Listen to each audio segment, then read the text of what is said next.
Hah? Oh iya.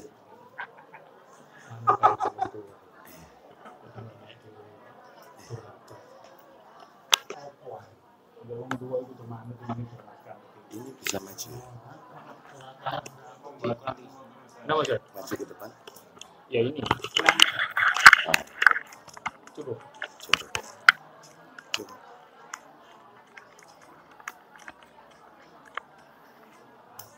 Ini laptop sini nggak apa-apa ya?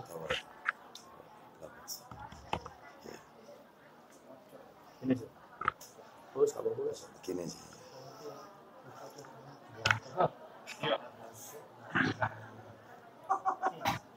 Ibu sekalian, kita akan segera mulai karena ustaz program sudah hadir di tengah-tengah kita. Bismillah. Assalamualaikum warahmatullahi wabarakatuh. Bismillah.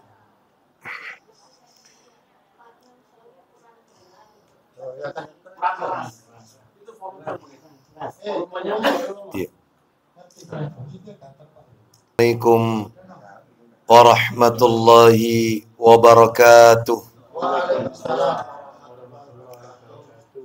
Innal hamdalillah nahmaduhu wa nasta'inuhu wa nastaghfiruh wa na'udzu billahi min syururi anfusina wa sayyiati a'malina man yahdihillahu fala mudilla lahu wa man yudlil fala hadiya lahu wa ashhadu an la ilaha illallah wahdahu la syarika lahu wa ashhadu anna Muhammadan abduhu wa rasuluh. Ya ayyuhalladzina amanu taqullaha haqqa tuqatih wa la tamutunna illa wa antum muslimun. Amma ba'du, fa inna asdaqal hadisi kitabullah wa khairal hadi hadi Muhammadin sallallahu alaihi wasallam wa syarral umuri muhdatsatuha wa kulla muhdatsatin bid'ah wa kulla bid'atin dhalalah wa kulla dhalalatin finnar. Ikhwan wa akhwati fillah, bapak-bapak, ibu-ibu, kaum muslimin dan muslimah, jamaah majelis taklim yang semoga dimuliakan oleh Allah Subhanahu wa ta'ala.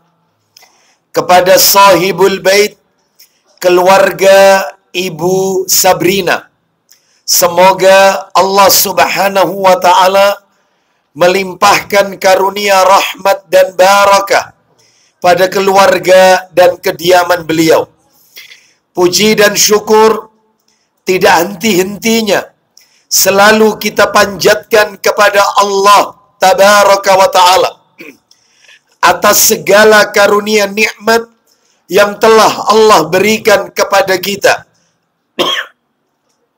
Salah satu di antara sekian banyak kenikmatan-kenikmatan yang Allah karuniakan kepada kita, di mana kita merasakannya pada pagi hari ini adalah Allah Subhanahu wa ta'ala kembali mempertemukan kita di majelis ini dalam rangka talabul ilmi, menuntut ilmu, di hari yang sangat baik, yaitu Yaumul Khamis, hari di mana kata Nabi Sallallahu Alaihi Wasallam dibukanya pintu-pintu surga, sebagaimana bersumber dari hadis yang sahih riwayat Bukhari Muslim. Pintu-pintu surga itu dibuka pada dua keadaan. Yang pertama setiap Senin dan Kamis.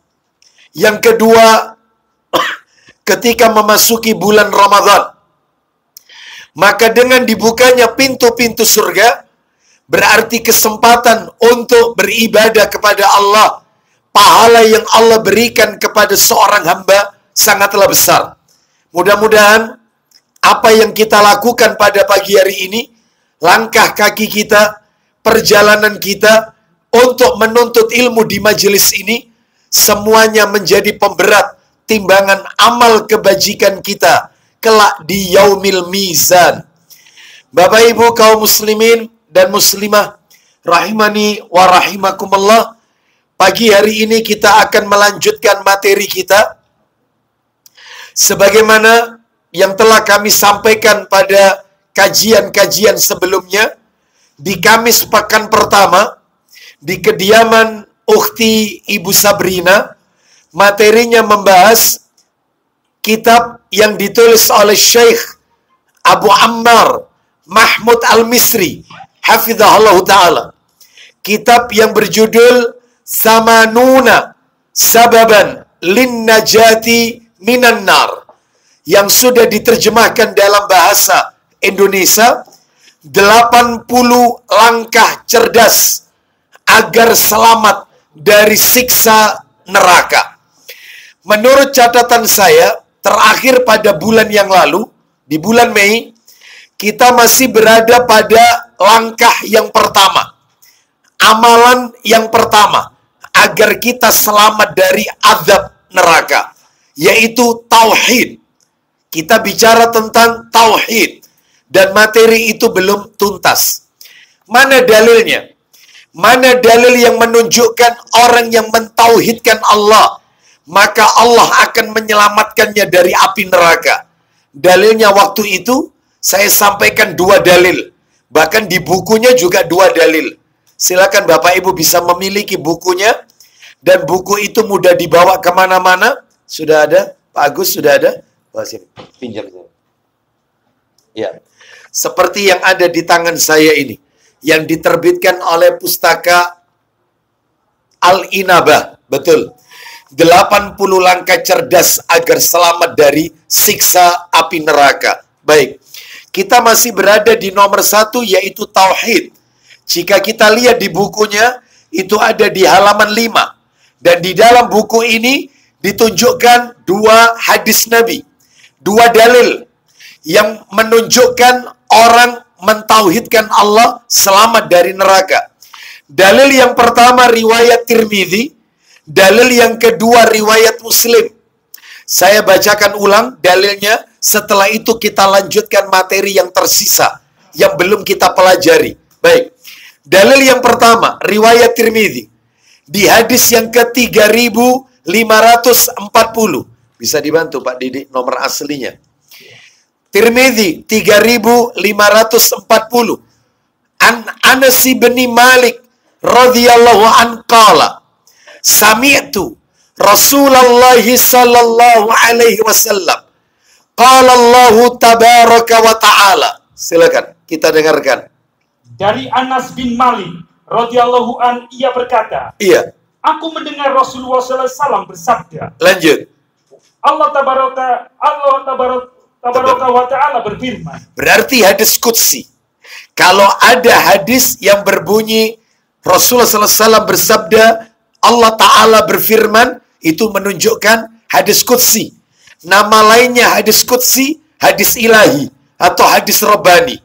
Bedanya apa? Bedanya, selama masih disebut hadis, maka tentunya ada yang dhaif, ada yang sahih. Ada yang sahih, ada yang dhaif, bahkan ada yang palsu. Selama disebut hadis.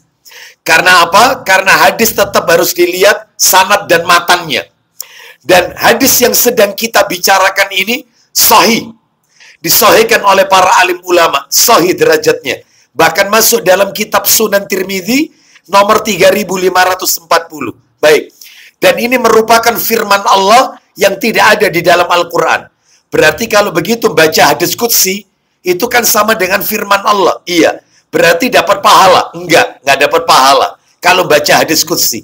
Yang dapat pahala itu kalau baca Quran. 1 huruf 10 pahala. Kita membaca hadis itu baru dapat pahala. Kalau isi hadis itu kita amalkan. Baru dapat pahala. Tapi kalau baca tok, itu nggak dapat.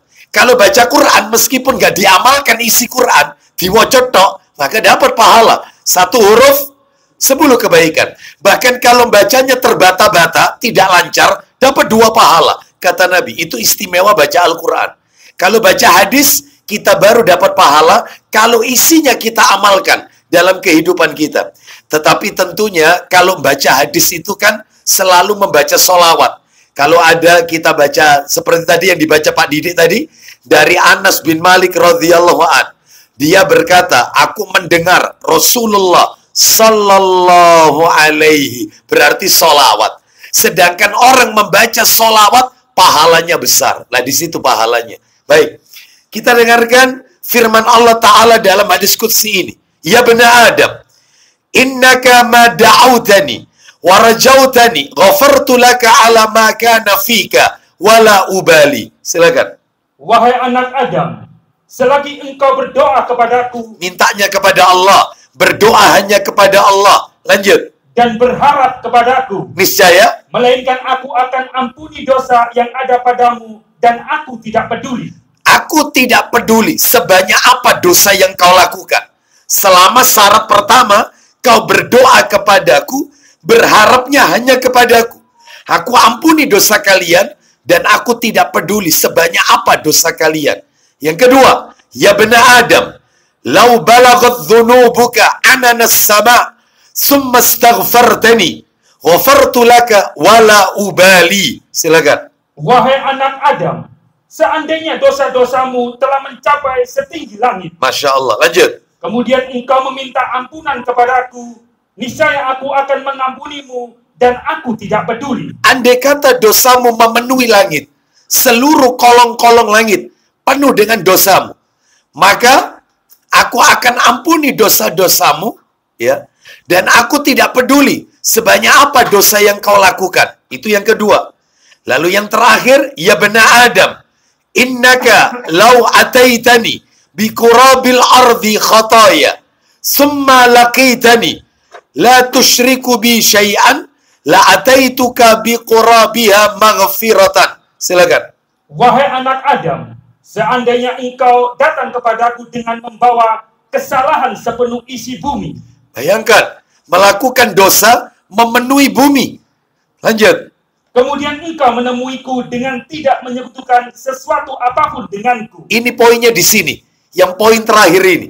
Seandainya engkau melakukan dosa dan dosamu memenuhi bumi, lalu kau datang kepadaku nanti di hari kiamat, tidak melakukan kesirikan semasa hidupmu, kau mentauhidkan aku, maka aku akan ampuni. Aku akan mendatangimu dengan ampunan sepenuh bumi. Ya, bahkan lebih dari itu pun Allah akan mengampuni dosa-dosanya. Berarti jelas, dalam hal ini pentingnya kita mentauhidkan Allah. Karena orang yang mentauhidkan Allah diselamatkan oleh Allah dari siksa api neraka. Baik, sekarang dalil kedua yang ada di buku itu, riwayatnya Muslim, nomornya 199, nomor asli. 199 dari Abu Hurairah radhiyallahu an. Dia berkata, Rasulullah sallallahu alaihi wasallam, beliau telah bersabda, likulli nabiyyin da'watun mustajabatun. Silakan. dari Abu Hurairah radhiyallahu an, ia berkata, Ya, Rasulullah SAW bersabda, isinya setiap nabi memiliki doa yang dia panjatkan untuk umatnya. setiap nabi punya doa mustajab yang dipanjatkan untuk umatnya. Fata'ajjala kullu nabiyyin da'watahu. Silakan. Lalu dikabulkan untuknya. Baik. Ya, lalu dikabulkan. Terus lanjut. Dan sesungguhnya aku berkeinginan, insya Allah, untuk mengakhirkan doaku sebagai syafaat bagi umatku pada hari kiamat. Baik, jadi kalau lihat terjemahannya, sebenarnya terjemahan yang benar, lafat per lafat begini Bapak Ibu. Likulli nabiyyin da'watun mustajabatun. Setiap nabi memiliki doa mustajab. Tiap nabi. Mulai Adam sampai Nabi Muhammad sallallahu alaihi wasallam. Jumlah nabi 120.000 lebih. Jumlah Rasul 313, ada yang mengatakan 315 Rasul. Setiap Nabi dan Rasul doanya mustajab. Fata'ajjala kullu nabiyyin da'watahu. Hanya saja, nah ini arti yang benar. Hanya saja mereka telah menyegerakan doanya masing-masing. Jadi setiap nabi itu sudah meminta kepada Allah Azza wa Jalla. Khusus nabi kita, Nabi Muhammad sallallahu alaihi wasallam, wa inni ikhtaba'tu da'wati syafa'atan li ummati yaumal qiyamah. Sedangkan doaku, aku simpan untuk syafaat bagi umatku pada hari kiamat. Jadi istilahnya tiap nabi itu punya doa pamungkas. Semua nabi sudah dimintakan. Khusus Nabi Muhammad, doa pamungkasnya disimpan. Kapan ini akan dikeluarkan? Nanti di hari kiamat. Untuk siapa? Untuk umatnya. Sayang loh nabi ini. Sayang loh sama kita ini. Di eman-eman doa satu ini. Doa pamungkas yang akan dikeluarkan nanti di hari kiamat. Makanya kan yang kita harapkan ini kan syafaatnya Rasulullah sallallahu alaihi wasallam. Ya, boleh Ustadz kita minta syafaat kepada Nabi. Padahal beliau itu telah wafat. Nggak boleh. Nah terus yang benar apa? Yang benar itu mintanya tetap kepada Allah. Ya Allah, berikan ridhomu, berikan izinmu kepada Rasul untuk memberikan syafaat kepadaku. Nah itu, mintanya tetap kepada Allah. Ya Allah, berikan izinmu, berikan ridhomu kepada Rasulullah sallallahu alaihi wasallam untuk memberikan syafaat kepadaku. Ya, karena kan jelas dalilnya dalam ayat kursi. Man dzalladzi yashfa'u indahu illa bi'idzni. Syafaat itu tidak akan bermanfaat kecuali atas izin dari Allah Subhanahu wa taala. Baik. Jadi itu. Lah kalau Nabi masih hidup Ustaz, boleh. Ketika Nabi masih hidup boleh. Sebagaimana Anas bin Malik radhiyallahu an, beliau pernah mengatakan, wahai Rasulullah, ya, aku berikan aku syafaatmu nanti di hari kiamat. Kata Nabi, aku berikan. Langsung minta, nggak apa-apa. Orangnya masih hidup. Lah kalau orangnya beliau telah wafat, maka nggak boleh minta kepada orang yang telah wafat. Makanya dari sini aja sudah jelas bahwasanya kita nggak boleh menjadikan orang-orang mati, orang-orang soleh yang telah wafat untuk dijadikan perantara atau meminta kepada mereka. Ya, atas hajat yang kita inginkan, nggak boleh, haram, dan ini syirik besar. Kita lanjutkan, disebutkan ya, fahiya nailatun insyaallahu man mata min ummati la yusyriku billahi syai'an. Silakan Pak Didi, atas kehendak Allah syafaatku akan diraih. Silakan. Atasnya 296. Ya, atasnya 296. Nah, silakan. Baca. Nggak apa-apa dari awal. Dari Abu Hurairah radhiyallahu an, ia berkata, ya, Rasulullah sallallahu alaihi wasallam bersabda, isinya, setiap nabi memiliki doa yang mustajab. Betul, lanjut. Maka setiap nabi menyegerakan doanya. Ya, lanjut. Dan sesungguhnya aku menyembunyikan doaku sebagai syafaat bagi umatku pada hari kiamat. Poinnya sekarang terakhir. Dan insya Allah syafaatku akan mencakup orang yang mati dari kalangan umatku yang tidak mensyirikan Allah dengan sesuatu apapun. Syafaat Nabi akan diberikan kepada umatnya selama umatnya tidak melakukan syirik. Lah kalau umatnya melakukan dosa besar, membunuh, makan riba, berzina, durhaka kepada orang tua, apa ya tetap dapat syafaatnya Nabi? Iya. Syafaat umatku ada hadisnya itu. Sayang kitabnya nggak kebawa, qadarullah. Sahih Targhib wa Tarhib jilid 6 mestinya. Itu disebutkan syafaat umatku berlaku untuk pelaku dosa besar. Asal bukan syirik ya, asal bukan syirik. Syirik ini peluntur tauhid, lawannya tauhid itu syirik. Sekali syirik selesai kelar, maka kekal dalam neraka, nggak mungkin masuk surga.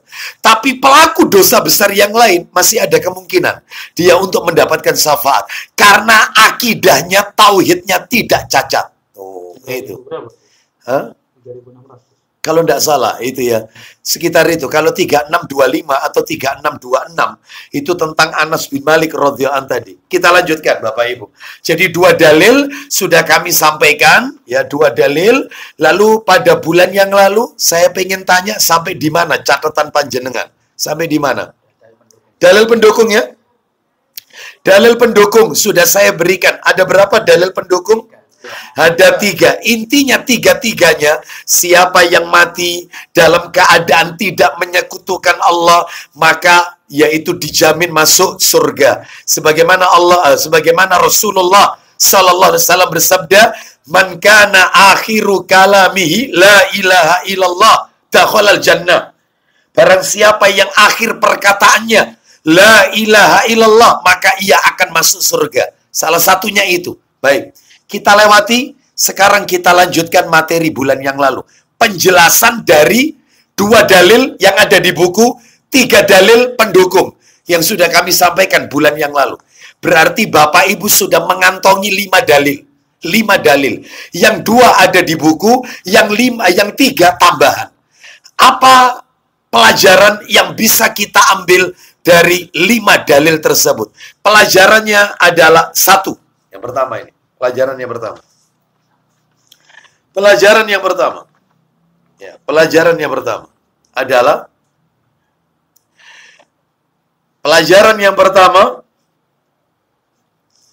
ketika kita berbicara tentang tauhid, itu artinya kita sedang berbicara tentang hak-haknya Allah. Haknya Allah. Jadi Bapak Ibu harus bisa membedakan antara akidah dengan tauhid. Beda Bapak Ibu. Beda. Tauhid sama akidah, akidah sama tauhid. Beda. Jadi bedanya apa? Kalau tauhid itu khusus berbicara tentang hak-haknya Allah. Jadi ruang lingkupnya itu seputar 3. Tauhid rububiyah, tauhid uluhiyah, tauhid asma wa sifat, yaitu itu orang bicara tauhid ya cuman itu. Seputar itu. Ruang lingkupnya 3 itu. Tapi orang bicara akidah luas. Banyak. Makanya Bapak Ibu kalau punya kitab buku-buku akidah seperti yang ditulis oleh guru kita, Ustadzuna Yazid bin Abdul Qadir Jawas, hafizahullah ta'ala, beliau kan punya buku judulnya Syarah Akidah Ahlus Sunnah wal Jamaah. Isinya di dalamnya rukun iman. Isinya tentang iman kepada Allah, iman kepada malaikat-malaikat, iman kepada kitab-kitab, iman kepada Rasul, iman kepada hari kiamat, iman dengan takdir. Terus di dalamnya berisi tentang masalah seperti diantaranya masalah sunnah, masalah bid'ah, lalu kemudian kelompok-kelompok sesat dan yang lainnya. Luas. Berarti kalau begitu Ustadz, kalau begitu akidah itu lebih luas daripada tauhid. Iya. Orang bicara akidah di dalamnya ada tauhid. Tapi orang bicara tauhid maka di dalamnya tidak berbicara tentang akidah. Karena tauhid itu cuman ruang lingkupnya cuma 3. Tauhid rububiyah, tauhid uluhiyah, tauhid asma wa sifat. Bisa difahami sampai di sini ya? Saya ulang sedikit. Jadi penjelasan yang pertama adalah ketika kita berbicara tentang tauhid, itu artinya kita sedang berbicara tentang haknya Allah. Mungkin Bapak Ibu dalam hati bertanya, memangnya haknya Allah itu apa Ustadz? Haknya Allah itu apa? Haknya Allah itu 3. Meliputi rububiyah, uluhiyah, asma wa sifat. Apa itu rububiyah, uluhiyah, asma wa sifat? Lah sekarang tak jelaskan rinciannya, tapi singkat saja. Yang dimaksud dengan haknya Allah yang pertama rububiyah. Jadi boleh disebut ABC gitu aja Bapak Ibu. 1A, 1B, 1C gitu ya. Jadi yang A rububiyah, yang B uluhiyah, yang C asma wa sifat. Jadi haknya Allah itu ada 3. Yang A, apa tadi yang A? Rububiyah. Yang B apa? Uluhiyah. Yang C asma sifat. Yang A sekarang rububiyah. Apa itu rububiyah? Meyakini harus yakin. Harus yakin. Meyakini bahwa Allah adalah sang pencipta. Allah adalah sang pencipta. Ya semuanya. Yang menciptakan alam raya, yang menciptakan langit dan bumi, ya semuanya pokoknya. Menciptakan makhluknya, ya jin, ya malaikat, ya manusia, ya syaitan, iblis, hewan, tumbuhan, ikan, semuanya. Satu itu ya, pencipta, koma. Saya ulang ya, rububiyah ini maksudnya meyakini bahwasannya Allah sang pencipta, sang pemberi rizki. Harus diyakini. Sang pemberi rizki. Terus kemudian, lagi, sang pengatur alam raya. Semesta. Sang pengatur alam raya. Ya. Masih ada lagi yang menghidupkan dan yang mematikan. Nah, itu harus yakin. Yang menghidupkan dan yang mematikan. Terus kemudian, yang mendatangkan badai dan hujan. Yang terakhir, dan yang menggerakkan seluruh tata surya yang ada di langit, ya, seluruhnya. Ya, perputaran lah tata surya yang ada di alam raya ini. Nah, itu semuanya adalah Allah Subhanahu wa taala. Dan lain-lain, masih banyak lagi. Dan lain-lain. Nah, sekarang Bapak Ibu sekalian, sudah ya, tauhid apa tadi itu? Hanya Allah yang pertama tadi apa? Rububiyah, ya pencipta, ya pemberi rezeki, pengatur alam raya, ya yang menghidupkan, mematikan, semuanya. Ternyata Bapak Ibu, mohon maaf ini, untuk yang A ini, rububiyah ini, ternyata diyakini oleh semua orang. Muslim, mukmin, meskipun orang kafir, yakin. Panjenengan kalau tanya orang-orang Nasrani, tanya kepada orang-orang Hindu Buddha, Anda tanya kepada orang-orang Konghucu, ya. Ketika Anda tanya siapa pencipta langit, siapa pemberi rizki, mereka akan mengatakan, Muslim mengatakan Allah. Orang mereka mengatakan Allah. Ada lagi yang mengatakan Sang Hyang, macam-macam. Intinya Tuhan. Semua. Kecuali ateis. Ateis karena nggak percaya Tuhan. Hanya ateis. Rububiyahnya cacat. Hanya ateis. Karena ateis tidak meyakini adanya Tuhan. Ya, komunis itu nggak percaya adanya Tuhan. Ya, termasuk PKI. Ya, komunis. Ya, ini nggak percaya adanya Tuhan. Seperti itu. Ateis. Jadi semua agama meyakini. Ya, jadi Bapak Ibu sekalian, mohon maaf ini. Saya menyampaikan ini, maksud saya, cobalah Bapak Ibu bertanya kepada saudara-saudara kita yang ada di luar sana. Coba ditanya, Pak, coba, la ilaha illallah itu artinya apa, Pak, Bu? Saya yakin jawaban mereka, la ilaha illallah itu artinya tidak ada Tuhan selain Allah. Tolong Anda kejar. Maksudnya panjenengan tidak ada Tuhan selain Allah. Itu apa, Pak, Bu? Saya yakin jawaban mereka, sebagian besar kaum muslimin, yang mereka belum ngaji loh ya. Mereka belum tahu makna la ilaha illallah. Mereka akan menjawab, ya maksudnya itu tidak ada pencipta kecuali Allah. Tidak ada yang bisa ngasih rezeki kecuali Allah. Tidak ada yang bisa mengatur alam raya kecuali Allah. Lah kalau sebatas itu pemahaman la ilaha illallahnya, apa bedanya Anda dengan orang Nasrani? Apa bedanya Anda dengan Konghucu, Hindu Buddha? Mereka juga punya keyakinan kayak begitu. Lah terus yang benar la ilaha illallah itu apa? Sabar, nanti masuk yang B itu uluhiyah. Makanya rububiyah ini semua penganut agama meyakini Allah pencipta, Allah pemberi rezeki, Allah pengatur alam raya, Allah yang menghidupkan, Allah yang mematikan.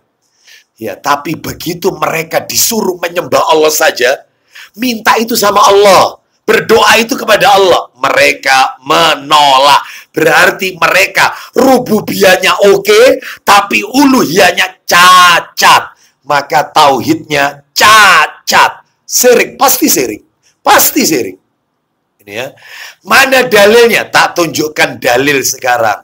Kalau orang-orang kafir juga meyakini Allah pencipta. Coba minta tolong Al-Qur'annya dibuka.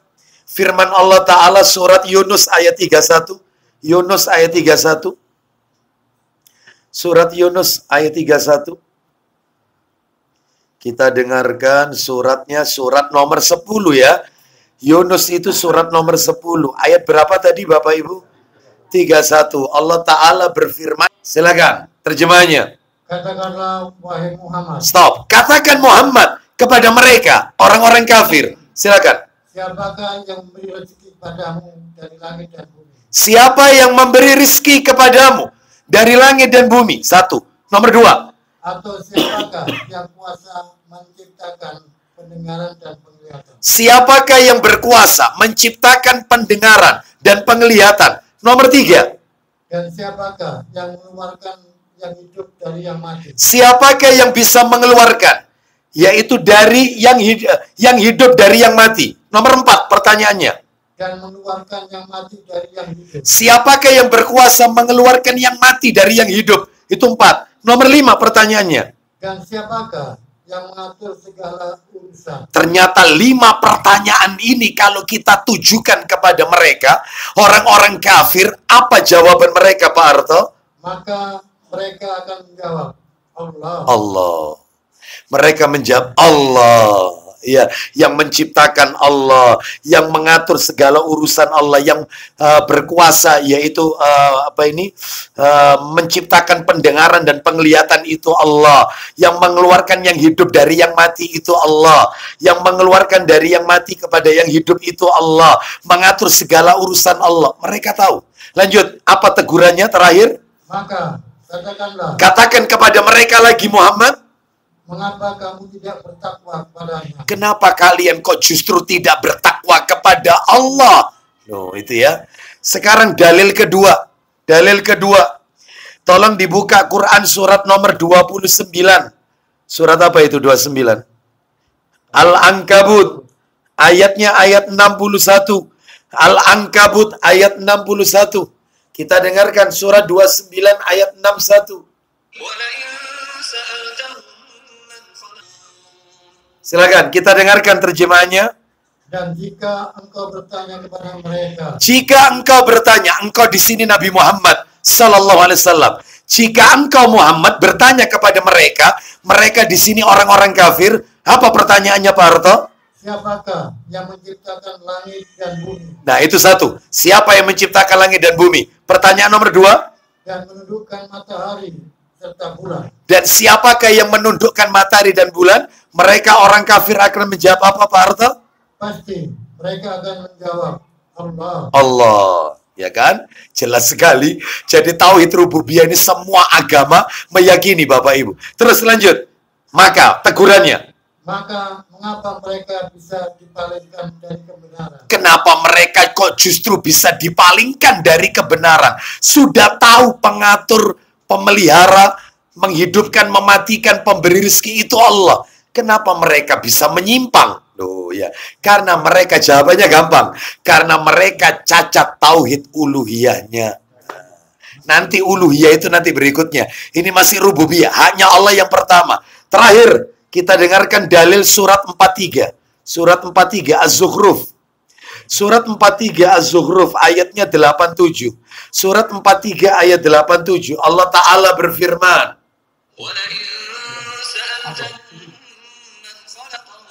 Ayat 87. Dan sungguh, jika kamu bertanya kepada mereka. Katakan Muhammad kepada mereka, kalau kau bertanya kepada orang-orang kafir, apa pertanyaannya? Siapakah yang menciptakan mereka? Siapa yang menciptakan kalian ini? Apa jawaban mereka? Niscaya mereka akan menjawab. Orang kafir menjawab? Allah. Allah. Duh, ya. Terus lanjut tegurannya. Maka bagaimanakah mereka dapat dipalingkan dari menyembah Allah? Kenapa mereka kok justru dipalingkan dari menyembah Allah? Sudah tahu Allah yang menciptakan mereka, tapi mereka menyembah selain Allah. Baik, jadi itu tadi Bapak Ibu sekalian. Yang pertama tauhid apa tadi? Hanya Allah yang pertama adalah rububiyah, ya, rububiyah. Dan ini dimiliki oleh seluruh manusia, baik manusia muslim maupun manusia yang kafir. Kecuali siapa? Kelompok yang tidak percaya adanya Tuhan, ateis atau komunis, ya. Dan Bapak Ibu, mohon maaf. Lah ini sekarang sebelum masuk yang B, yang namanya tauhid rububiyah, kan meyakini Allah pencipta, Allah pengatur alam. Itu menuntut konsekuensi untuk melaksanakan tauhid nomor 2, yaitu tauhid uluhiyah. Orang kalau sudah tahu tauhid rububiyah, Allah pencipta, Allah pemberi rezeki, maka konsekuensinya ya nyembah Allah. Ya berdoa ya kepada Allah. Ngapain kepada berhala? Berarti tauhid rububiyah itu menuntut uluhiyah. Uluhiyah. Lah kok masalahnya adalah sudah tahu Allah pemberi rizki, kok malah minta kepada kuburan-kuburan orang-orang soleh. Sampai kemarin saya sampaikan apa itu, ada sholawat apa itu? Sholawat fulus. Sholawat fulus. Ya, seperti itu ya. Ya, ada nggak sholawat fulus? Ada. Ya. Sudah tahu kan kemarin kan? Sudah kok kemarin kan? Ada kan? Ya Pak Didi ya? Ada. Jadi minta fulus kepada orang yang telah wafat. Ya, seperti itu. Bapak Ibu sekalian, bayangkan ini ya. Jadi itu ada itu viral itu di media sosial. Bahkan saya pun juga punya videonya. Dia mengucapkan itu di depan kuburan orang soleh. Maka ini syirik syirkul akbar, syirik besar. Ya, kalau sudah tahu Allah pemberi rezeki ngapain? Ya, baik, kita lanjutkan. Masa kalah sama anak kecil? Anak kecil itu kalau ayahnya meninggal, maka dia kalau butuh uang, pergi kemana dia? Apa pergi ke kuburan papanya? Enggak, pergi ke ibunya. Ma, aku minta uangnya. Atau pergi ke pamannya. Pak atau paman, atau ammi, kholati, dan seterusnya. Aku minta uangnya. Enggak ada anak kecil kalau minta uang, lalu kemudian ke kuburan ayahnya. Anak kecil lo nggak tahu. Ya. Ngapain minta rezeki, minta anu kepada kuburan? Minta itu kepada Allah. Makanya tauhid rububiyah itu menuntut ulu. Dalilnya di mana? Tak kasih menuntut uluhiyah. Coba dibuka Al-Baqarah. Al-Baqarah. Ayatnya ayat 21 dan 22. Ayo. Kita dengarkan dari awal ayat 21 dan 22. Allah sebutkan dulu rububiyah dulu, rububiyah. Setelah itu konsekuensinya uluhiyah. Silakan Pak Harto, ayo dibaca 21. Wahai manusia, sembahlah Tuhanmu. Nah, sembahlah Tuhanmu. Itu uluhiyah itu. Sembahlah Allah, uluhiyah dulu. Setelah itu kemudian Allah menjelaskan apa itu? Yang telah menciptakan kamu. Itu rububiyah, Allah penciptakan yang telah menciptakan kamu dan orang-orang yang sebelum kamu. Itu juga masih rububiyah. Lanjut. Agar kamu bertakwa. Agar kamu bertakwa. Lanjut dua-duanya Pak Harto. Dialah Allah. Lanjut. Dialah yang menciptakan bumi sebagai hamparan bagimu. Dialah Allah yang telah menjadikan bumi sebagai hamparan bagimu. Rububiyah. Rububiyah. Lanjut. Dan langit sebagai atap. Langit sebagai atap. Masih rububiyah. Lanjut. Dan dialah yang menurunkan air hujan dari langit. Itu masih rububiyah lagi. Lanjut. Lalu dia hasilkan dengan hujan itu buah-buahan sebagai rezeki untukmu. Itu rububiyah lagi. Sekarang konsekuensinya. Karena itu. Nah, konsekuensinya. Kalau sudah disampaikan, Allah yang menurunkan hujan. Allah yang menciptakan kalian. Lalu apa konsekuensinya Pak Harto? Silakan. Janganlah kamu mengadakan tandingan-tandingan bagi Allah. Padahal mereka mengetahui. Janganlah kalian mengadakan tandingan-tandingan, sesembahan-sesembahan selain Allah. Lah kok aneh pergi ke Gunung Kawi. Ya, itu semedi di pohon Dewan Daru. Ya, nunggu rontokannya pohon itu. Ya, lah kok aneh ngalap berkahnya ke Kiai Slamet. Ya, kerbau putih milik keraton Surakarta, kebo albino. Mereka meyakini itu mengandung barokah. Lah ini syiriknya. Padahal dia tahu pemberi rezeki itu Allah. Tahu itu, tahu. Tahu setahu-tahunya. Nah ini ya berarti cacat uluhiyahnya. Berarti kalau begitu yang B kesimpulannya, yang namanya hak Allah yang B yaitu uluhiyah. Berarti itu apa maknanya? Maknanya adalah Allah adalah zat yang wajib diibadahi. Allah adalah zat yang wajib untuk diibadahi. Maksudnya, nah ini rinciannya. Saya ulang. Jadi kalau begitu yang B ini hanya Allah yang B uluhiyah. Maksudnya Allah adalah zat yang wajib diibadahi. Maksudnya apa? Berdoa hanya kepada Allah. Meminta hanya kepada Allah. Loh itu. Ya, terus apa lagi? Memohon ampunan hanya kepada Allah. Itu. Terus menyembelih hanya ditujukan kepada Allah saja. Apa ada orang menyembelih untuk selain Allah? Ada. Sesaji, upacara-upacara apa itu yang dibuang ke kawah itu, apa itu? Kasodo, ya, larung sesaji. Ini berarti untuk jin, bukan untuk Allah. Makanya sembelian kita itu baru sah kalau syaratnya dua, Bapak Ibu, sembelian kita. Syarat yang pertama tasmiyah. Tasmiyah itu baca bismillah. Yang kedua, niatnya nyembelih ini untuk apa? Jadi kalau ada orang ketika menyembelih ayam atau menyembelih seekor kambing, dia baca bismillahi Allahu Akbar. Itu syarat pertama sudah masuk. Yang kedua kita tanya, Anda Pak menyembelih seekor kambing itu untuk apa? Ya untuk kurban. Ini saya tujukan untuk takwa, mendekatkan diri kepada Allah. Benar, kurbannya diterima. Tapi kalau ada seseorang menyembelih seekor ayam, bismillahi Allahu Akbar. Benar, syarat pertama. Yang kedua kita tanya, Anda menyembelih ayam itu untuk apa? Saya itu kan mau mendirikan bangunan di atas lahan ini. Makanya ini sebagai bentuk kulonuwun, ya, permisi kepada penjaga lahan ini supaya proyek saya tidak diganggu sama sopo sing ganggu ini siapa? Ya. Aneh-aneh sekarang ini, ya. Sejak munculnya apa ini? Jin ngasih kesaksian pembunuhan sekian tahun yang lalu, mulai aneh-aneh. Ya, ada enggak? Ada, ya. Arwah gentayangan memberikan kesaksian pembunuhan. Pembunuhan siapa itu? Vina. Oh, itu. Aneh-aneh, wong jin kok dimintai. Iya. Seperti nggak ada arwah gentayangan itu, nggak ada. Ya, arwah penasaran itu nggak ada. Nggak ada, ya. Ini semua adalah dusta dan tidak ada istilah mati suri. Nggak ada. Mati ya mati, berarti kalau hidup lagi belum mati berarti. Iya, belum mati, nggak ada yang seperti ini. Ini keyakinan batil orang-orang selain Islam. Seperti itu ya. Arwah pamitan, nggak ada arwah pamitan. Ya, sampai disiapin makanan kesukaannya mayit. Nah, ini nggak ada. Ya, terus arwah apa itu? Tuh ada yang kayak begitu ada. Enggak, ini loh apa? Ada acara apa? Pemburu apa? Pemburu hantu. Bayangkan. Ya, pemburu hantu. Hantu diburu. Ya Allah.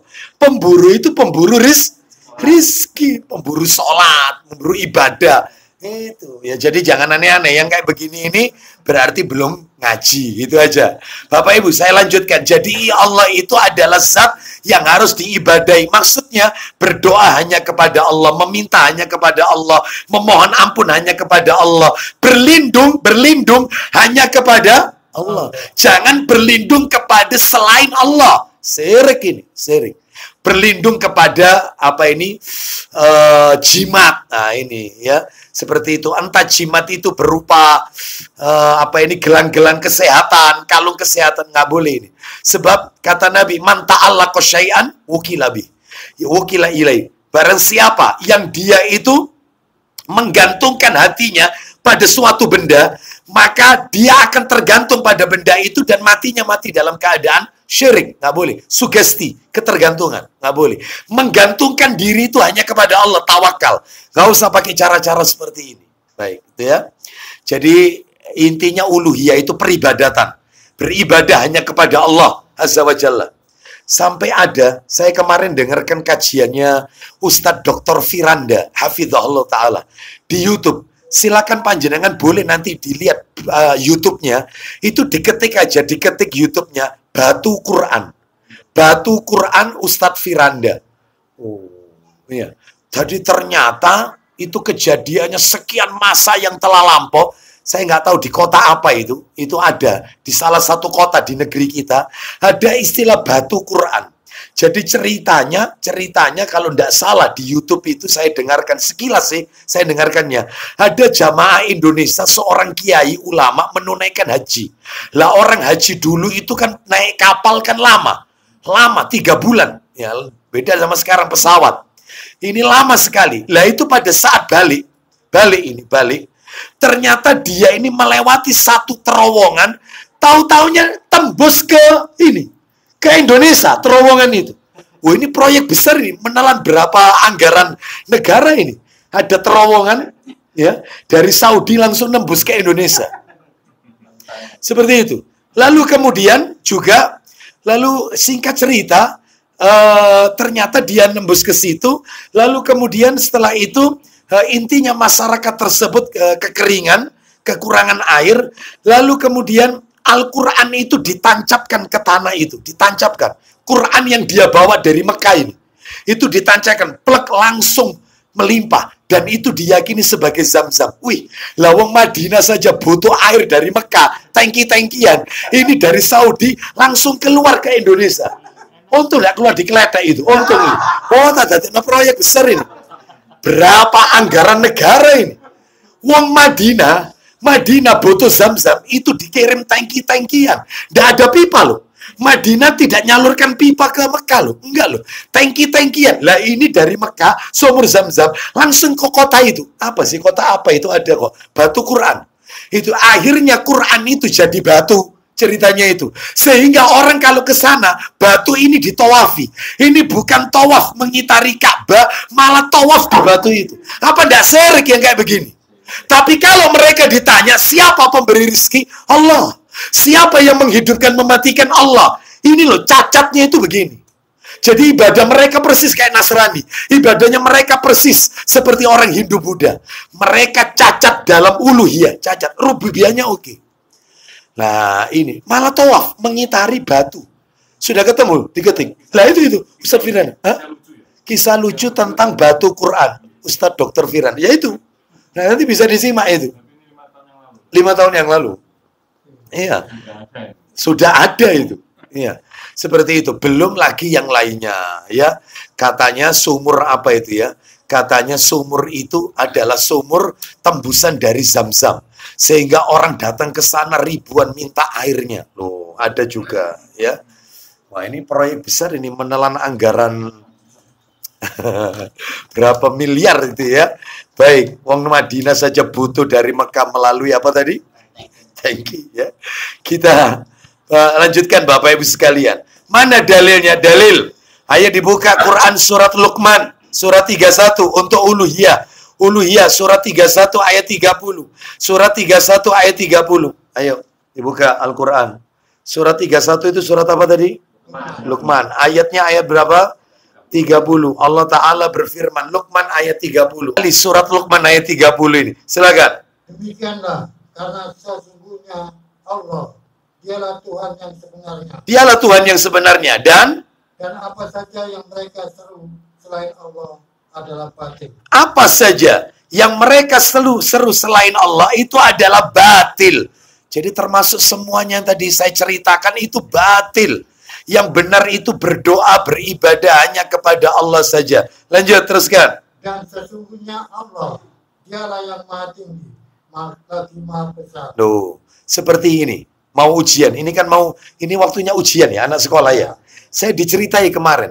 Ada ustadz saya itu, anak saya itu ustadz disuruh sama gurunya, sepekan sebelum ujian, itu disuruh membawa pensil yang akan digunakan untuk ujian, bolpen atau pensil. Lalu kemudian sama gurunya disiapkan air, yang air itu katanya sudah diisi, ditiupkan sholawat, sekian ribu. Jadi anak-anak suruh baca sholawat. Baca Allahumma sholli ala Muhammad, sallallahu ala Muhammad, sallallahu ala Muhammad. Terus itu tiap 100 niup, tiap 100 niup. Lalu nanti pensilnya dicelupkan ke itu. Supaya nanti jawabnya lancar. Oh no, pokoknya ini. Macam-macam ada aja. Heran saya. Ini ya.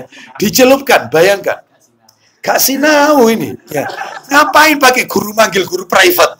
Bayangkan ini ya. Dicelupkan katanya nanti akan lancar. Astagfirullahaladzim. Ya. Saya kok kepingin tahu guru apa itu. Kalau guru agama, wih kok kepingin saya itu duduk bareng gitu loh. Di mana ini dalilnya? Ini betul-betul sesuatu yang batil. Minta sama Allah. Memang ada wirid-wirid zikir ada. Supaya dimudahkan urusan. Di antaranya baca sholawat ada. Baca aja. Nggak usah pakai ditiupkan ke air ya. Apalagi pakai ditiup. Boleh nggak meniup minuman? Nggak boleh. Ya, nggak boleh seperti itu. Ya. Jadi ini adalah sesuatu yang batil ya. Termasuk diantaranya membaca ini doanya Nabi Yunus ketika ada di perut ikan, yaitu ikan besar. Itu kan Nabi Yunus itu ketika berada di perut ikan besar itu kan beliau ini mendapati 3 kegelapan.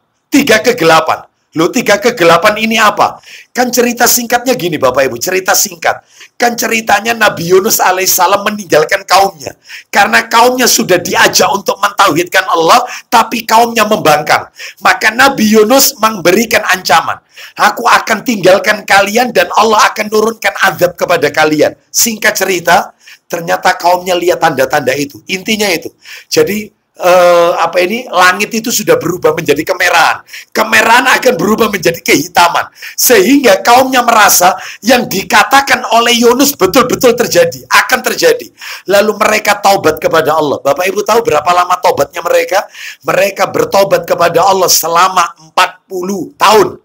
Baru kemudian taubat mereka diterima. Singkat cerita, Nabi Yunus tinggalkan kaumnya. Ditinggal. Lalu naik ke sebuah kapal. Kejadiannya malam hari. Berarti kegelapan pertama karena malam hari. Kapal ternyata oleng, kelebihan muatan. Menurut orang yang di kapal, salah satu harus turun terjun ke kapal ini. Masuk ke lautan. Ayo kita lakukan undian. Kan ceritanya gitu. Diundi sekali, Nabi Yunus yang muncul namanya keluar. Diundi 2 kali, mereka nggak percaya. Masa Nabi kita ceburkan? Masa Nabi harus turun? Diundi kedua. Diundi ketiga, tetap Nabi Yunus alaihissalam. Nama lainnya Nabi Yunus ini Zunnun. Ya, Zunnun. Lalu kemudian Nabi Yunus pun jatuh.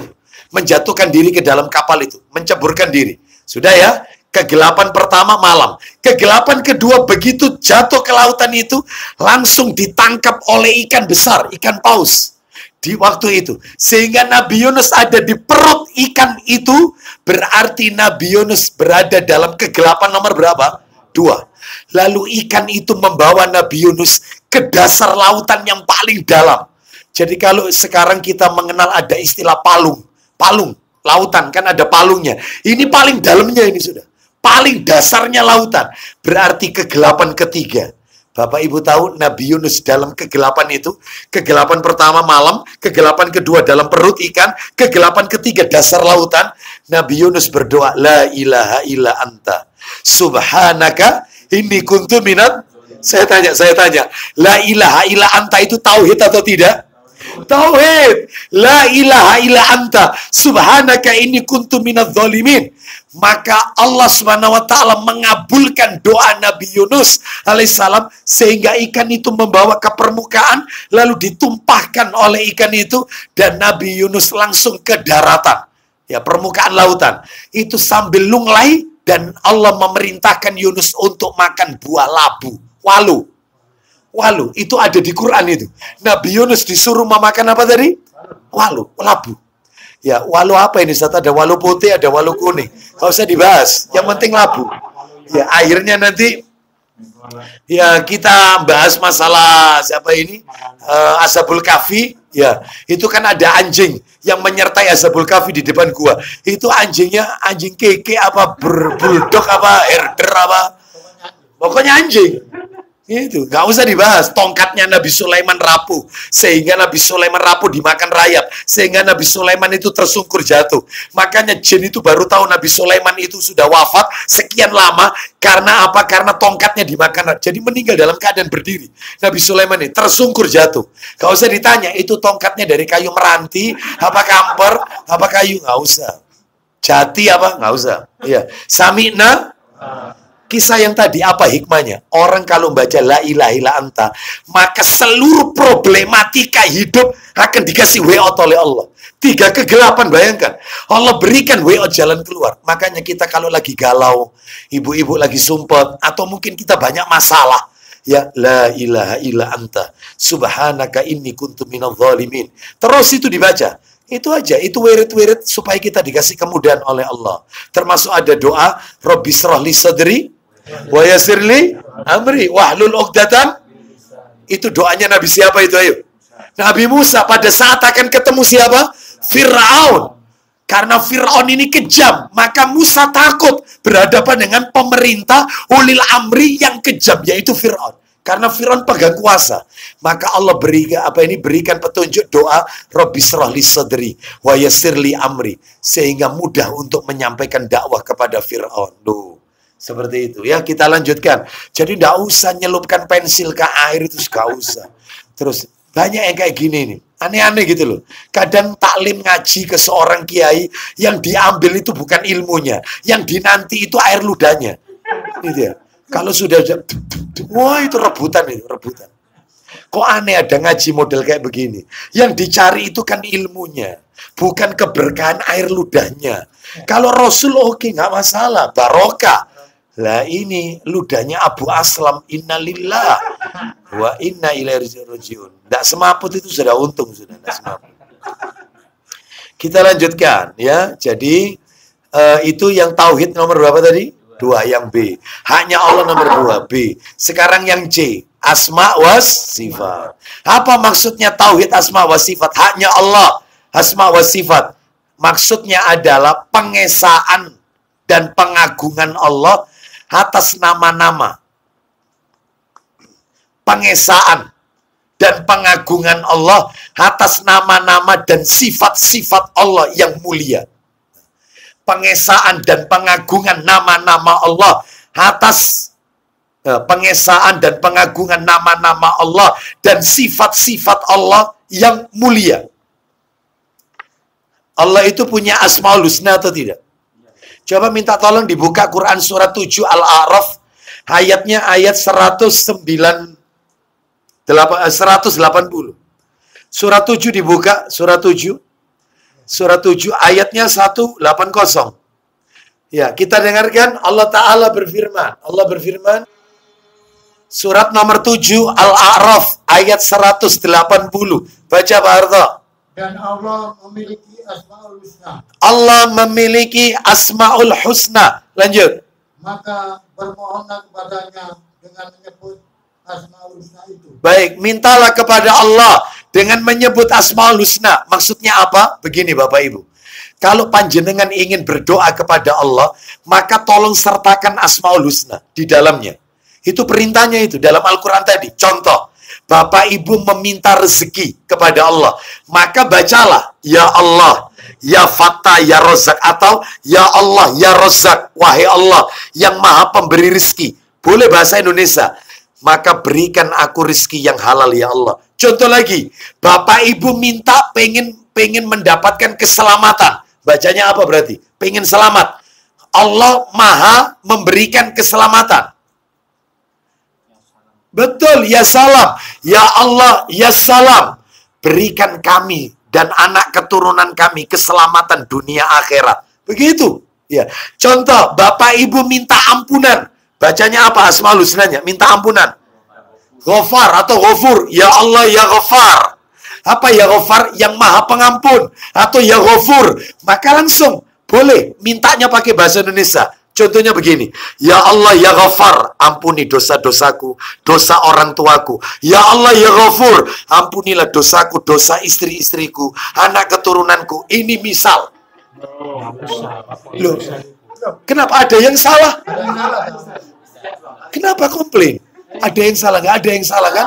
Nggak ada yang salah. Ya, kita lanjutkan. Hah? Istri-istri. Iya. Oh, iya. Baik, berarti ilmunya belum sampai ke sana Bapak Ibu sekalian ya. Itu harus ada kajian khusus. Ya. Kita lanjutkan ya. Saya punya judul kajian itu ya, tentang hal itu. Saya sampaikan di sebuah majelis di luar kota. Judul kajiannya adalah poligami sunnah yang mulai punah. Itu langsung setelah taklim banyak yang nikahi aku Ustadz. Masya Allah. Ya, itu perlu disampaikan itu. Insya Allah lain kesempatan. Kita lanjutkan. Sampai mana tadi itu? Ya, sampai asma wa sifat. Pengagungan zat Allah, nama-nama Allah. Bahkan kalau nama-nama Allah itu kita hafalkan, itu pahalanya besar. Mana dalilnya? Minta tolong Sahih Muslim. Nomornya 2000. Pak Didik baca. Sahih Muslim 2301.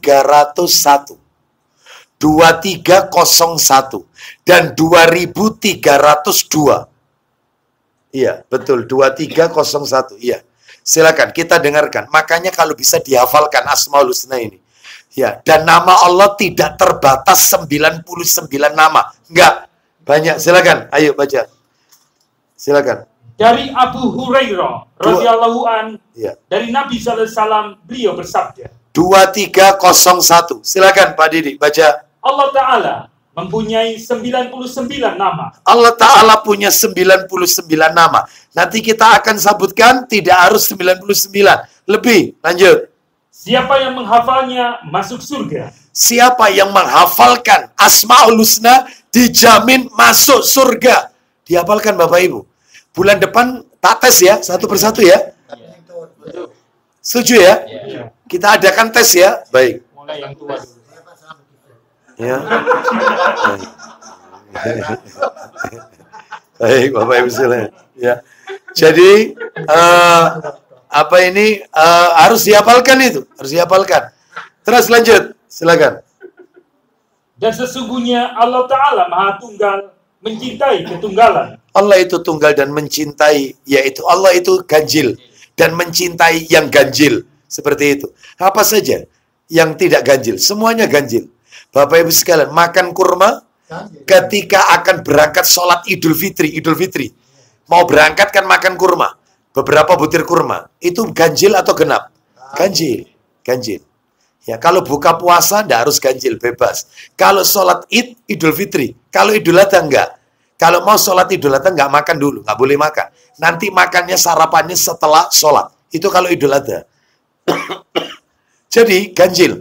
Termasuk memakai celak. Memakai celak itu juga ganjil. Jadi ketika mengolesi mata kita dengan ismit batu celak, antara mata kanan dan kiri, itu jumlahnya harus ganjil. Misalnya, satu diolesi di mata kanan, yang satunya adalah 10 olesan kiri. Berarti 1 ditambah 10 berapa? 11 ganjil. Masalahnya tebel sebelah itu. Intinya harus ganjil. 1 sama 2 berarti 3 gitu ya. 1 sama 4 berarti 5. Ganjil. Atau 2 sama 3. Intinya ganjil. Pakai celak aja diatur. Mau tidur, Nabi itu bercelak. Karena kata Nabi kalau mau tidur bercelak, dapat menjernihkan pandangan mata dan yaitu menumbuhkan bulu mata. Menjernihkan pandangan mata dan menumbuhkan bulu mata. Lentiknya itu bisa bagus ininya. Jadi tidak perlu pakai apa itu? Mata badai. Ya, mata badai. Gak ada mata badai. Apa mata badai? Ya. Nah itu ya. Nggak perlu pakai itulah. Nah, pakai apa ini celak batu ismit. Kita lanjutkan. Jadi nama Allah itu tidak terbatas berapa? Bisa lebih. Nanti tak tunjukkan kalau nama Allah itu lebih dari 99. Nanti dalilnya tak tunjukkan. Sekarang lanjutkan yang Sahih Muslim. Bahwasannya Allah itu punya nama-nama yang baik. 2302 yang belum dibaca. Ayo, silakan. Dari Abu Hurairah radhiyallahu an, dari Nabi sallallahu alaihi wasallam, beliau bersabda. Isinya. Sesungguhnya Allah Ta'ala mempunyai 99 nama. Lanjut. Yaitu 100 kurang 1. Sampai diperjelas oleh Nabi, 100 dikurangi 1. Lanjut teruskan. Siapa menghitungnya? Maksudnya siapa menghitungnya itu adalah siapa yang hafal plus setiap berdoa menyebut Asmaul Husna. Bapak Ibu kalau baca doa dalam Quran, semuanya diakhiri Asmaul Husna. Saya yakin itu. Coba. Rabbana la tuzigh qulubana ba'da idh hadaitana wa hab lana min ladunka rahmah innaka antal al-wahhab. Asmaul Husna. Semua doa pasti ada Asmaul Husnanya. Makanya itu yang dimaksud Pak Didi tadi dalam yang hadis yang dibaca tadi. Siapa yang menghitungnya, jadikan Asmaul Husna ini sebagai wirid kita. Setiap kali kita doa, maka sertakan nama-nama Allah. Contohnya kita minta ilmu. Ayo, Asmaul Husnanya yang kita baca apa? Kalau minta ilmu. Ya. Ya Allah, bukan Rabbi Zidni, bukan. Minta ilmu, Asmaul Husnanya. Ya Allah, ya Alim. Al-Alim, yang maha mengetahui. Maka berikan aku ilmu yang manfaat. Ya. Supaya orang itu mencintai kita. Dan kita dicintai Allah dan orang banyak mencintai kita.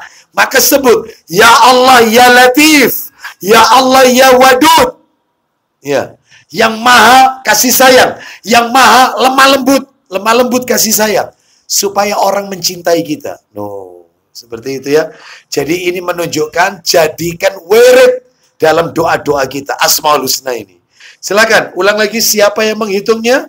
Siapa yang menghitungnya masuk surga. Masalahnya Bapak Ibu, namanya Allah tidak terbatas 99. Bahkan lebih. Dalilnya mana?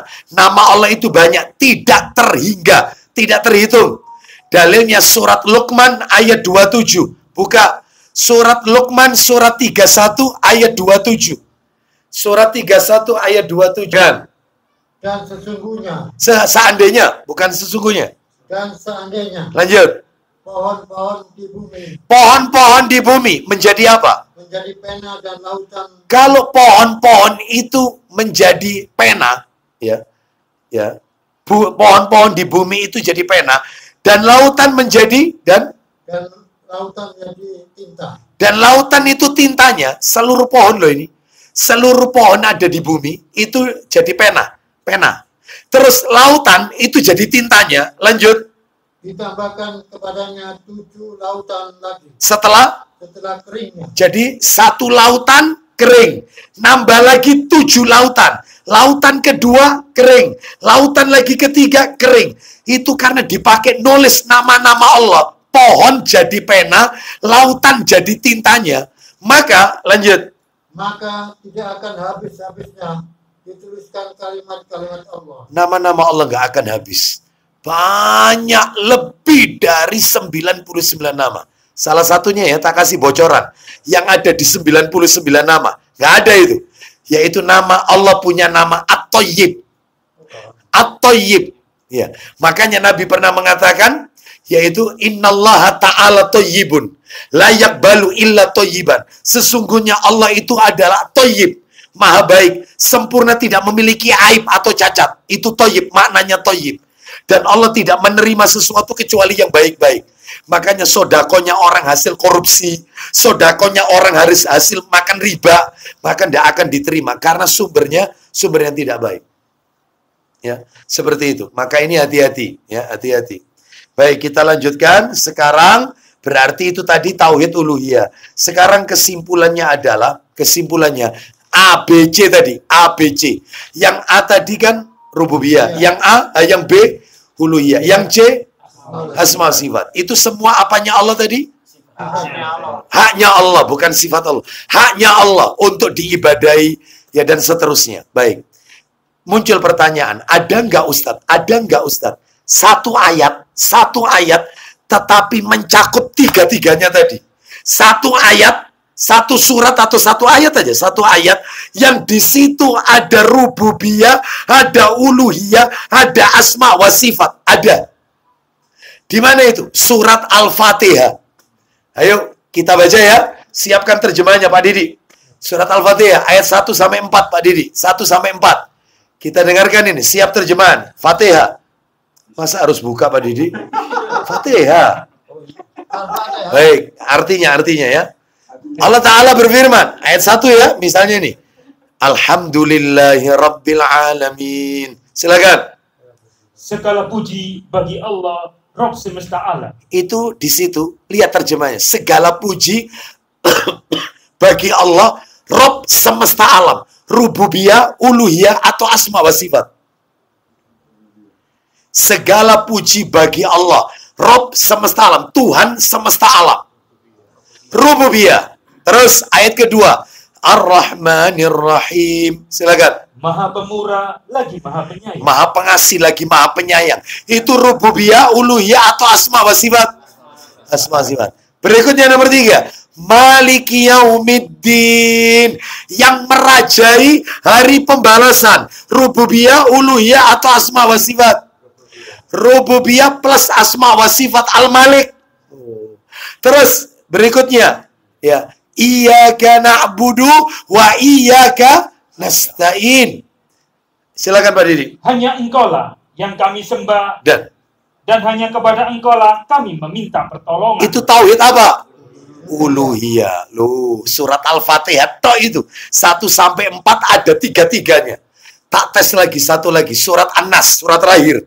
Qul a'udzu birabbin nas. Kita dengarkan dulu, yaitu murotalnya. Siap nanti Pak Didi baca satu persatu terjemahannya. Katakanlah Muhammad, ya. Aku berlindung kepada Allah yang memelihara dan menguasai manusia. Baik, katakan Muhammad, aku berlindung kepada Tuhannya manusia. Tauhid apa ini? Rububiyah, betul. Kita lanjutkan. Ada Malikin Nas, apa di situ? Malikin Nas, artinya apa Didi? Raja manusia. Yang merajai manusia, raja, diraja. Ya, ayo. Rububiyah plus ada apa di situ?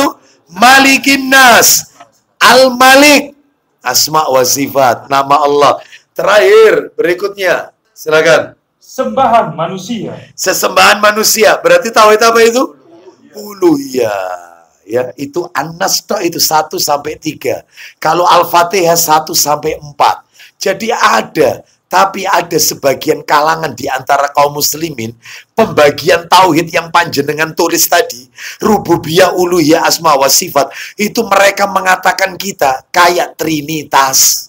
Tuhan itu kok 3, Tuhan itu ya 1.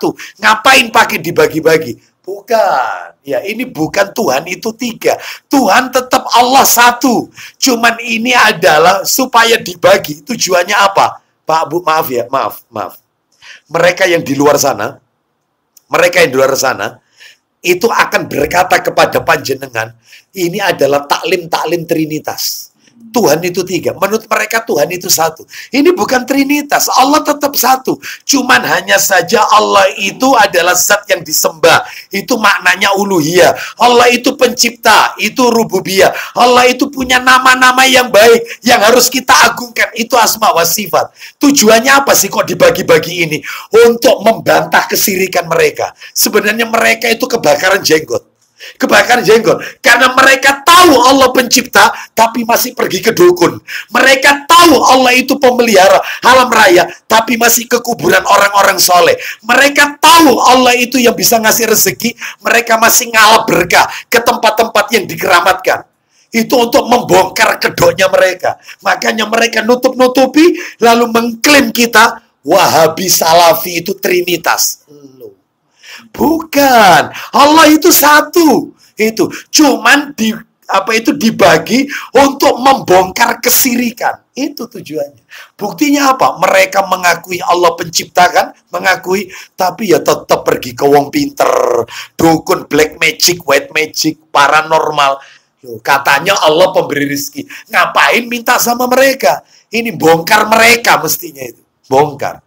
Faham maksudnya ya? Sampai di sini ya.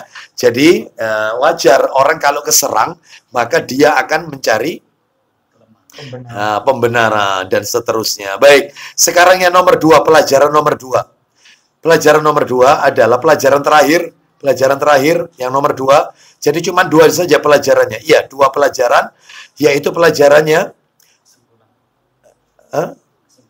pelajaran.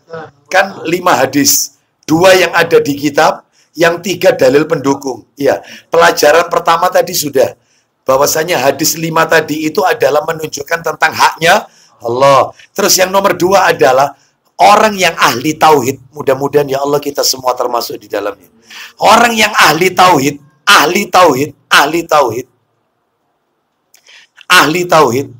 maka dosanya akan dihapus oleh Allah. Yang tadi dibaca Pak Didi. Ya. Barang siapa yang ketika mati tidak melakukan syirik, maka aku akan, kan gitu tadi ya, diampuni. Dan aku tidak peduli sebanyak apapun dosa kalian. Duh, berarti ahli tauhid diampuni dosanya. Plus mendapatkan syafaat Rasulullah. Tadi sudah dibaca.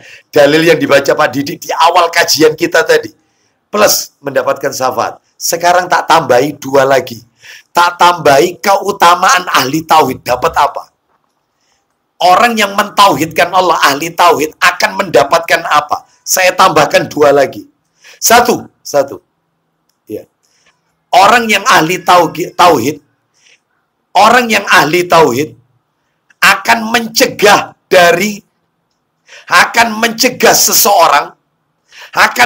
seseorang kekal di dalam neraka.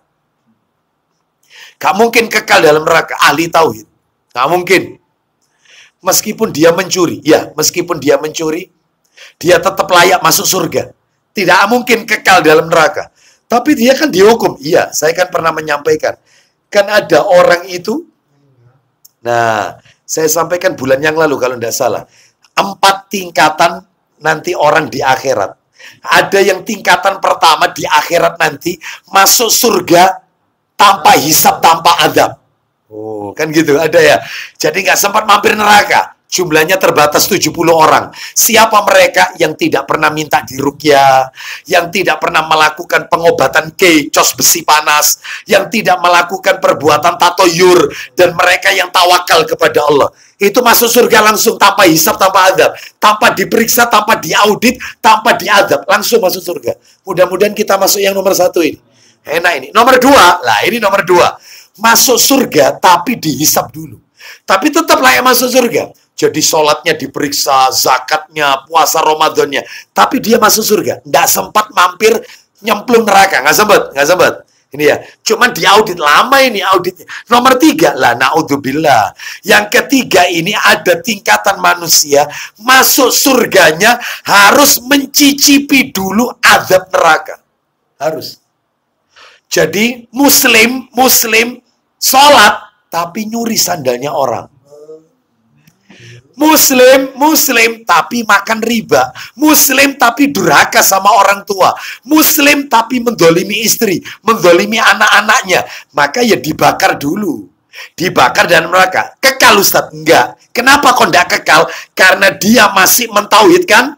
Yang penting jangan syirik. Itu makanya dia tidak akan kekal dalam neraka.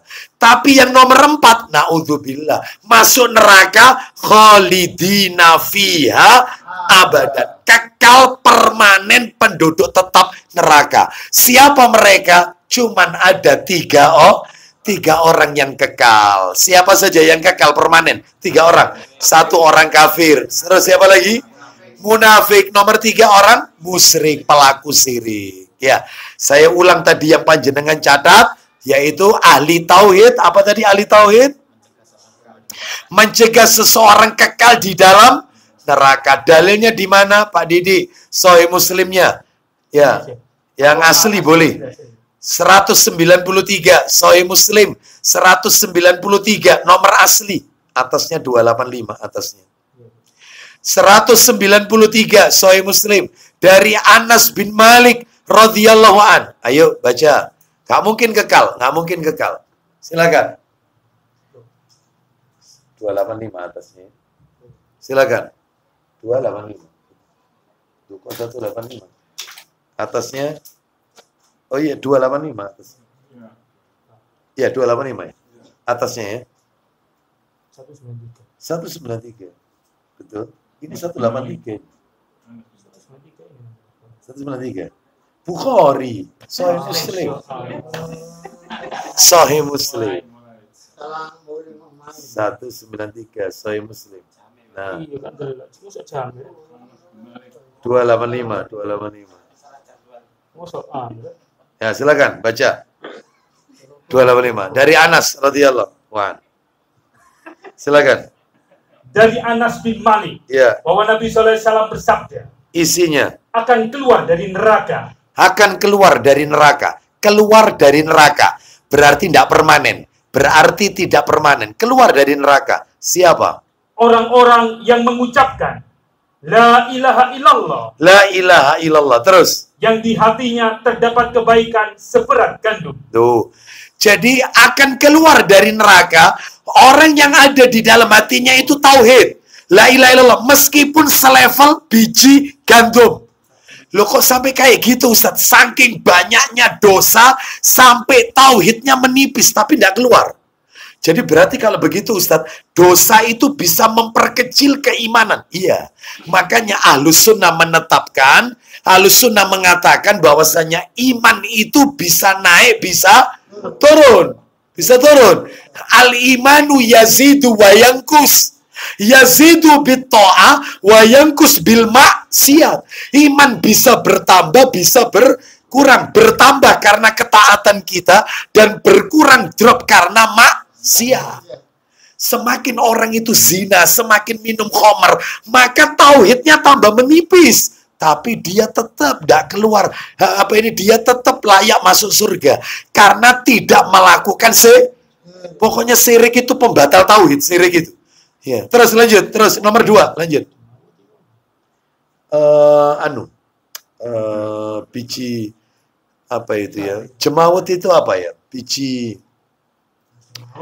Coba Sahih Muslim yang di situ. Mana Sahih Muslim? 154, buka. 154. Debu ya. Debu. Ya. Ada biji gandum, ada yang beras. Ya. Beras.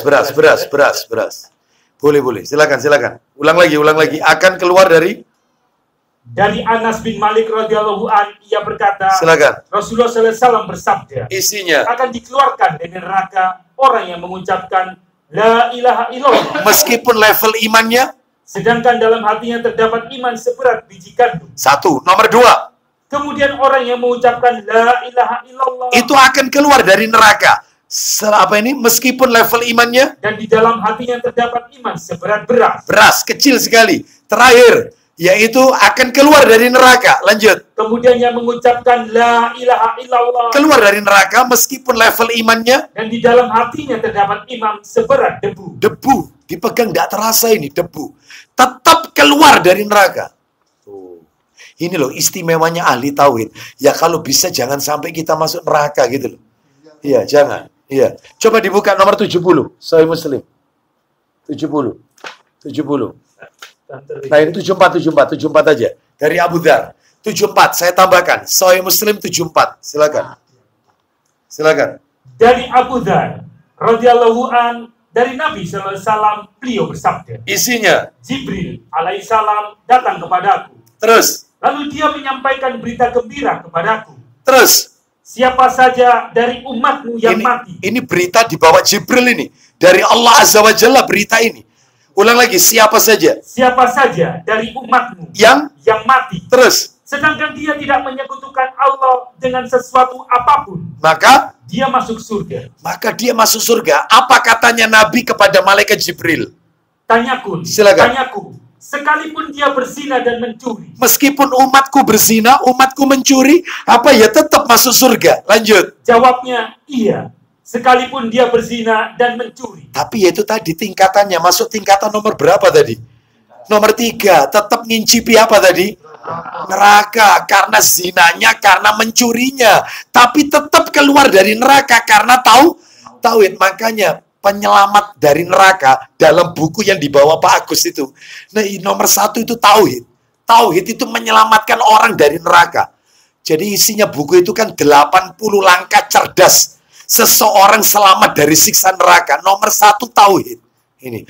Saya tunjukkan terakhir penutup kajian kita nomor 2. Ya, dalil nomor 2 tambahan ahli tauhid. Apa yang akan didapatkan oleh ahli tauhid?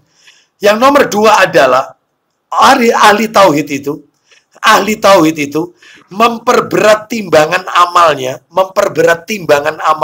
di hari kiamat kelak. Timbangan amalnya diperberat oleh Allah pada hari kiamat kelak. Orang kalau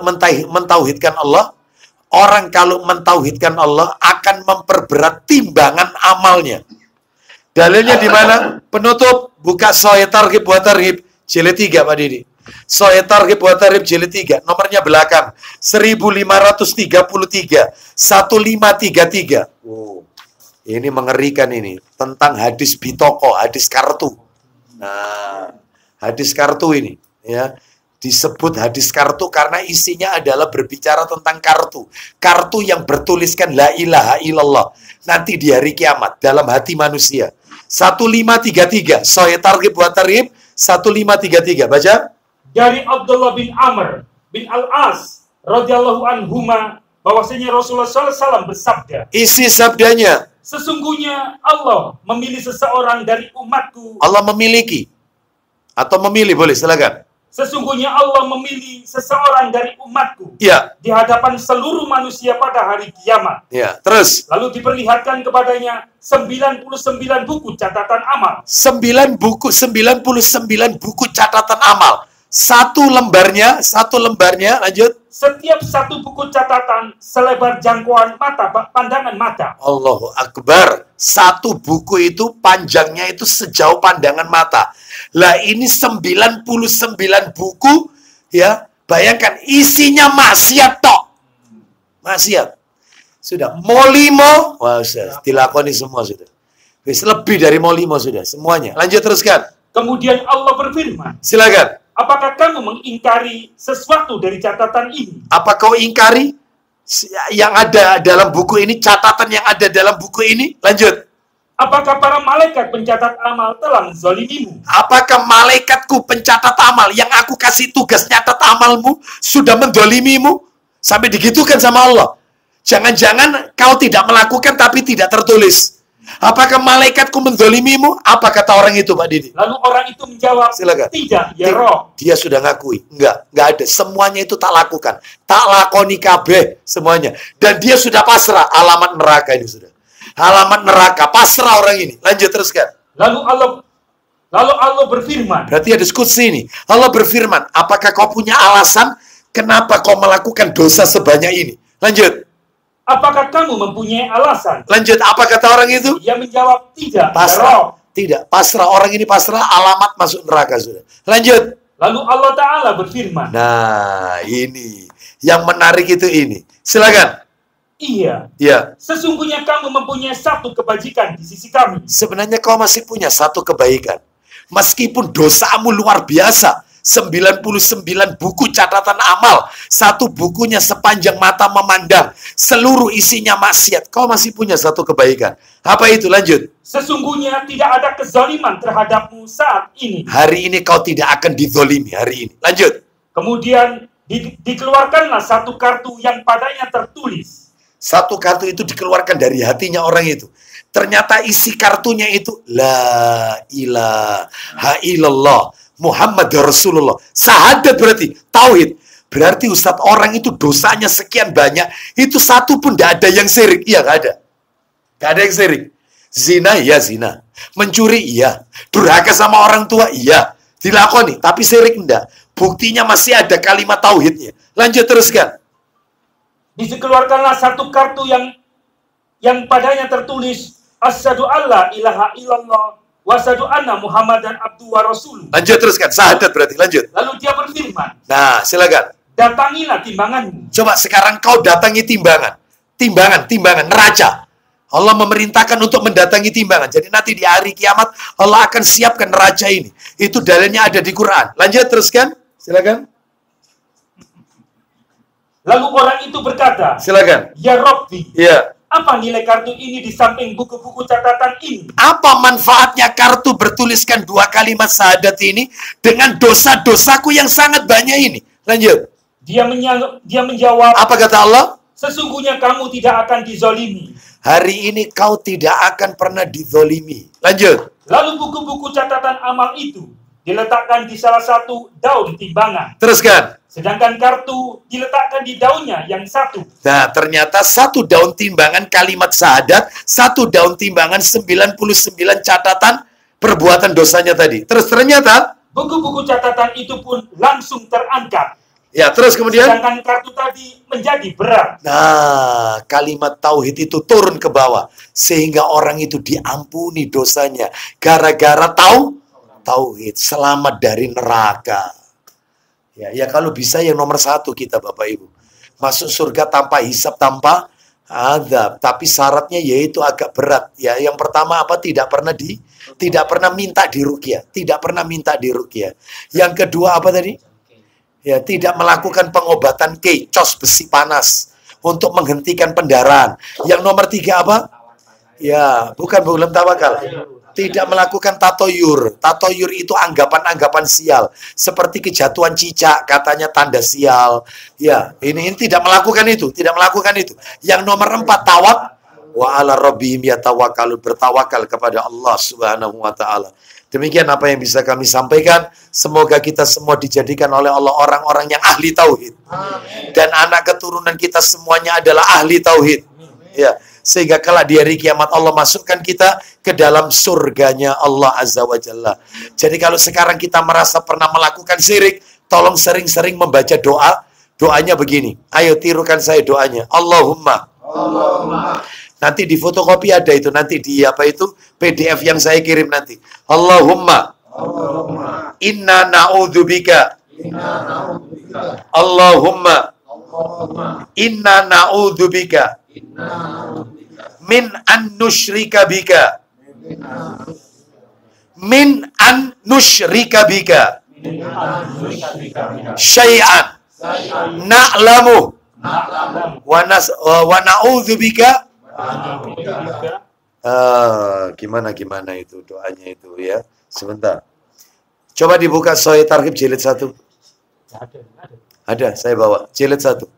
Allahumma inna na'udzubika min an nusyrika bika syai'an na'lamu wa nastaghfiruka lima la na'lamu. Itu ya. Nomor 36. Silakan artinya.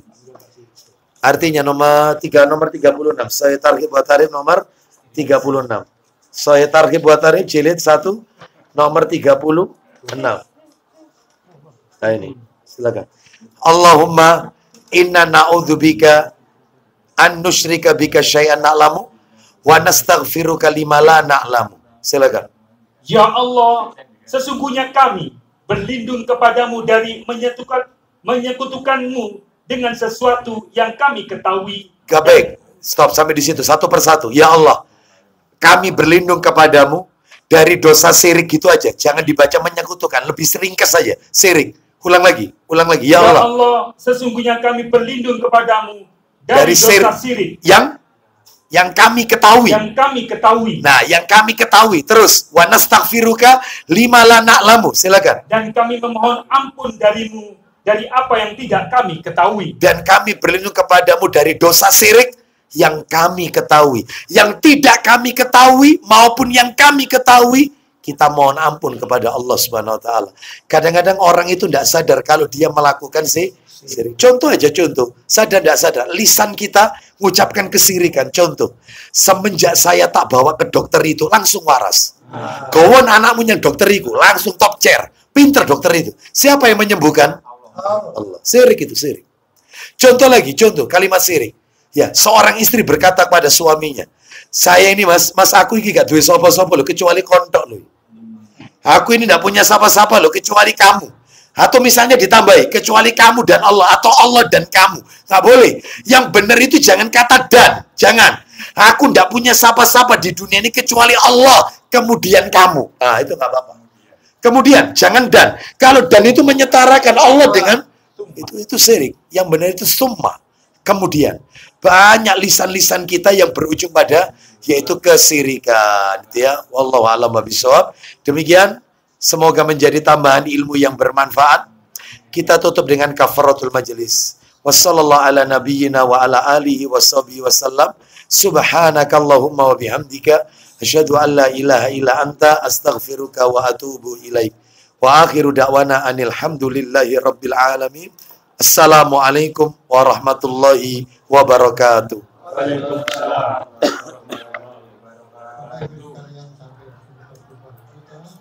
Jazakallah. Oh iya. Iya. Iya.